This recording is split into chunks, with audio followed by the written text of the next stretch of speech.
আমরা নতুন বাংলাদেশের স্বপ্ন দেখছি, নানান ষড়যন্ত্র করা হচ্ছে নির্বাচনকে কেন্দ্র করে।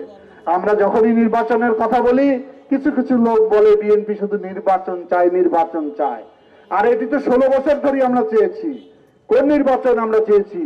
আমরা চেয়েছি একটি গ্রহণযোগ্য, অংশগ্রহণমূলক, নিরপেক্ষ নির্বাচন।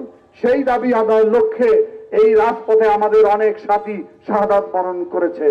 সুতরাং একটি নির্বাচিত সরকার ছাড়া রাষ্ট্র যে সঠিকভাবে পরিচালনা হয় না, তার প্রমাণ 8 মাসে দেখতে পাচ্ছি। দেশের আইন শৃঙ্খলা দিন দিন অবনতি ঘটছে, অর্থনীতির অবস্থা ভালো না। সে কারণে জনগণের ম্যান্ডেট ছাড়া কোন রাষ্ট্র পরিচালনা করতে পারে না।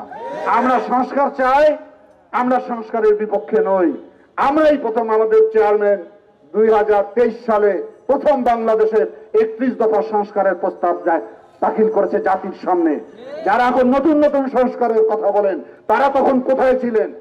তাদের মুখে তো সংস্কার তো দূরের কথা, রাজপথের টিকিট দেখাও আমরা পাই নাই। এখন অনেক বড় বড় সবক আমাদেরকে দেন। আমরা বলি এই সমস্ত সবকের মাধ্যমে জাতিকে বিভক্ত করার চেষ্টা করবেন না। জাতি যদি বিভক্ত হয়ে যায়, ওই পতিত শাসক, পতিত সরকার, পতিত ফ্যাসিবাদী আওয়ামী লীগ মাথা চাড়া দেওয়ার সুযোগ পাবে। সুতরাং আমরা ঐক্যবদ্ধ থাকবো। জাতি গঠনে দল মত, আমাদের মত তো ভিন্ন থাকতেই পারে, কিন্তু বাংলাদেশের সাথে আমরা সবাই ঐক্যবদ্ধ থাকবো।